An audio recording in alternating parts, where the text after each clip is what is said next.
khi loa và mic của T30 ấy không kết nối được với nhau ấy, thì đầu tiên chúng ta tắt hết tất cả thiết bị đi nhá.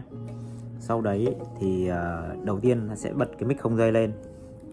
Đấy, bật mic không dây lên đèn xanh. Thì trên mic không dây ấy thì chúng ta giữ chặt vào nút M ở giữa đây. Đấy, giữ chặt đến khi nào mà cái đèn nhấp nháy, đèn xanh nhấp nháy nhả tay ra. Đấy, đèn xanh nhấp nháy rồi nhả tay ra và bật loa lên ngay, bật loa lên. Đó, thì đợi một lúc cái đèn xanh hết nhấp nháy và cái chữ UHF này nó hết nhấp nháy thì hai thằng nó sẽ kết nối với nhau.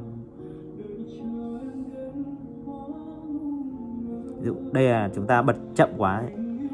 Alo, được rồi. Đó, thì đấy chúng ta bật nắm nhanh nhé. Đấy, alo 1 2 3 4 5. Đó, sau đó thì vận volume to lên nhá, volume to hết cỡ lên thì để kết nối với nhau nhá. Đó, được chưa? Alo 1 2 3, alo alo alo.